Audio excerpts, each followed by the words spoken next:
दवा के शानदार नतीजे आ रहे हैं, ट्रायल्स के अच्छे नंबर्स हैं, ये एक बड़ा ट्रिगर है मार्केट के लिए। लेकिन एग्जैक्टली 11,200 पे रिस्क रिवॉर्ड रेशियो आप कैसा समझते हैं और आपके प्रेफर्ड स्पेस कौन से हैं इस वक्त बाजार में? जैसे कल आईटी ने हाई लगाया, काफी स्ट्रॉन्ग मूव दिया, आपके प्रेफर्ड सेक्टर्स और स्टॉक्स कौन से हैं? बहुत बहुत धन्यवाद वीरेंद्र, और आप सभी को सुप्रभात हमारे तरफ से। तो मेरे ख्याल से धन्यवाद हेमंत। तो मेरे ख्याल से ये बीमारी का इलाज जल्द से जल्द आ जाए, ये सिर्फ हमारे लिए नहीं पूरे विश्व भर के लिए एक बहुत ही सकारात्मक बात होगी।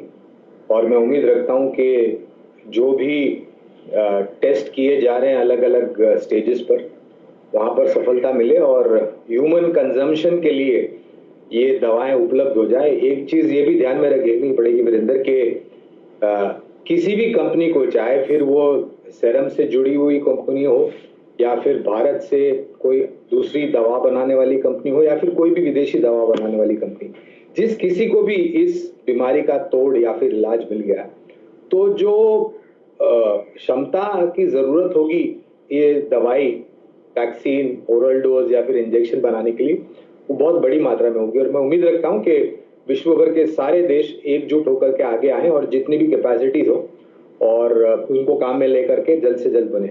सेक्टर का आपने जिक्र किया था, तो वहां पर अभी आप इंश्योरेंस कंपनीज की बात कर रहे थे। लाइफ इंश्योरेंस हमें पसंद है, speciality chemicals, private sector banks, मजबूत एनबीएफसीज, आईटी, सिलेक्ट फार्मा और सिलेक्ट मेरे ख्याल से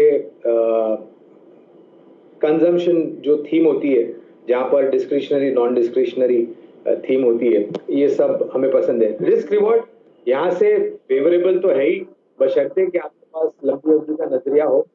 दिक्कत यह है वीरेंद्र कि इस स्तर पे अगर करेक्शन आएगा तो थोड़ा ज्यादा आ सकता है, थोड़ा हावी पड़ सकता है, लेकिन लंबी अवधि के लिए इस स्तर पर इन सब क्षेत्रों में निवेश करने की शुरुआत कीजिए और गिरावट पर और जोड़ते जाएं। नया पैकेज आ रहा है जिसकी चर्चा हो रही है अमेरिका में, और $1.5 ट्रिलियन का एक पैकेज आ सकता है, ये बात हो रही है। ये दरअसल बूस्ट करेगा फिर गोल्ड को भी दुनिया भर में, इंटरनेशनल मार्केट्स में, भारत में भी देखिए ये भागता हुआ नजर आ रहा है। गौरांग सर, कैसे देखते हैं आप इसे? और एमसीएक्स के स्टॉक से प्ले करेंगे सोने और चांदी को, या आप सोने और चांदी में खरीदारी करने की राय देंगे? पिछली बारी जब मेरे ख्याल से आपने मेरे ख्याल से शैलेंद्र जी ने सवाल पूछा था तो आशीष बुरा मान गए थे, क्योंकि वो बता रहे थे कि आप गजब करते हैं दुकान, क्योंकि घर वाले ज्यादा जोर डाल देते हैं सोने में खरीदारी करने के लिए, गहने वगैरह। लेकिन एक मेरा लक्ष्य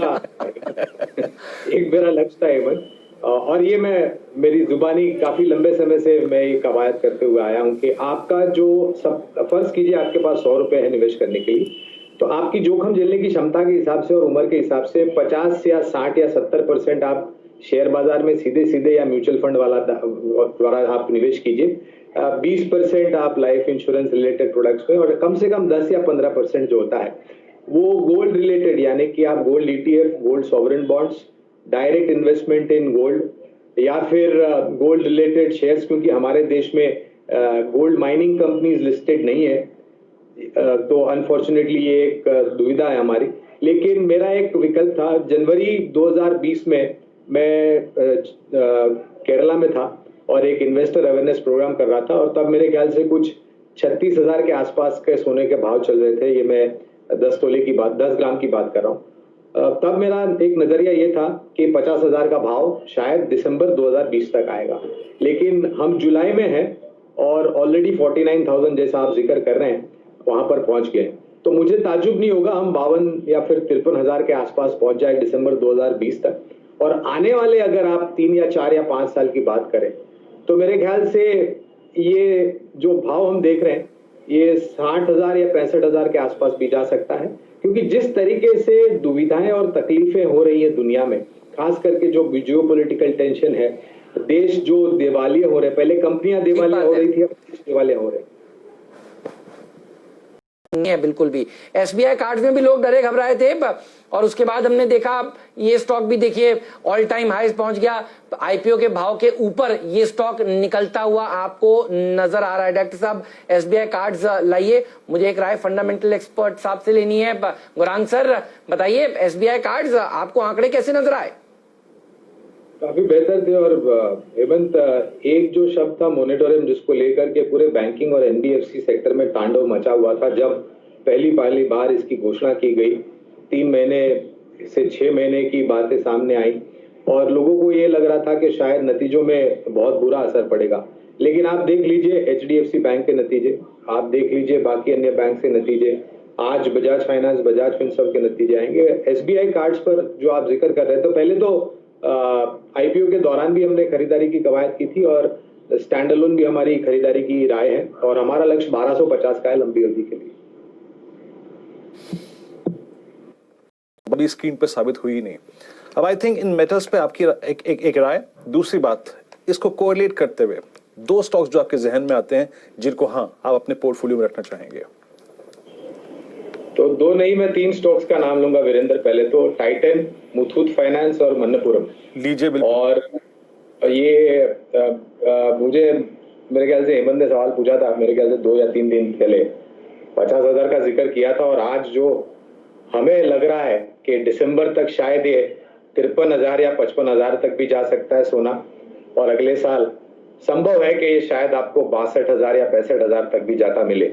ये इसलिए मैं बता रहा हूं वीरेंद्र, क्योंकि जिस तरीके से central banks across the world liquidity inject कर रही हैं, geopolitical crisis, uncertainty of economic recovery and more importantly जिस तरीके से कुछ देशों में अर्थव्यवस्था को लेकर के प्रश्न चिन्ह लगे हैं, उसको लेकर के मेरे ख्याल से gold as a safe haven बिल्कुल हो सकता है। और मैं अक्सर कवायद करता हूं कि आपको 100 रुपए में से 10 या 15 रुपए, यानी कि 10 या 15% गोल्ड रिलेटेड एसेट क्लासेस में निवेश करना चाहे वो फिजिकल गोल्ड हो, गोल्ड ईटीएफ हो, गोल्ड सॉवरेन बॉन्ड्स हो। हमारे यहाँ पर मुश्किल ये है कि गोल्ड माइनिंग कंपनीज लिस्टेड नहीं है, तो एक दुविधा वहां गलती है। और ऑफ कोर्स गोल्ड रिलेटेड जो भी स्टॉक्स लिस्टेड है। 3000 के नीचे बजाज ऑटो, क्या व्यू है गौरांग सर? तो हेमंत, मेरे ख्याल से जैसे आप जिक्र कर रहे थे, 3 महीने में अच्छा खासा सुधार हमने देखा है बजाज ऑटो के काउंटर पर। और अगर वाहनों की बिक्री में सबसे पहले तेजी आती हुई दिखेगी आंकड़ों में, तो वो 2 पहिया वाहनों की है और उसका जिक्र मैं अभी कुछ दिनों पहले भी मैं आपसे कर रहा था। तो ये नतीजों को लेकर के मेरे ख्याल से थोड़ी निराशा है। हमें नहीं लग रहा है कि दूसरी, तीसरी, चौथी तिमाही में यही रुझान आपको दिखने मिलेगा। इनफैक्ट हमें ये लग रहा है कि कुछ महीनों में, 1 या 2 महीनों में जो महीने दर महीने बिक्री के आंकड़े हैं, वहां पर भी सुधार आपको तो दिखेगा और उसकी झलक आपको नतीजों में आती हुई दिखाई देगी। खरीदारी की कवायद है और अगर आपके पास जोखिम झेलने की क्षमता कम है तो शुरुआत कीजिए और गिरावट पर और जोड़ते जाए। राइट्स में पार्टिसिपेट करें ना। तो एक शेर याद आ रहा है, न बोलूं मैं तो कलेजा फूके, जो बोल दूं तो ज़बा जले हैं। और इसकी कवायद कब से थी, और मेरे ख्याल से ये कंपनी के तरफ से गुडविल जेस्चर है शेयर धारकों के लिए कि 50 रुपए में राइट इश्यू दे रहे हैं, जो कि मेरे ख्याल से करीबन 70% के आसपास का डिस्काउंट है मार्केट में जो दाम चल रहा है उसको लेकर के। और ये एक और उदाहरण है ग्रामीण और कृषि क्षेत्र में जिस तरीके से मजबूती से सुधार हो रहा है, उसकी झलक इनके आंकड़ों में दिखती है, 2 व्हीलर्स के आंकड़ों में दिखती है, फर्टिलाइजर स्टॉक्स में दिखती हैं, एफएमसीजी कंपनियों में दिखती हैं। तो मेरे ख्याल से जिनके पास है बने रहें और बेशक निश्चिंत होकर के राइट्स इश्यू में आप और भी निवेश कर सकते हैं।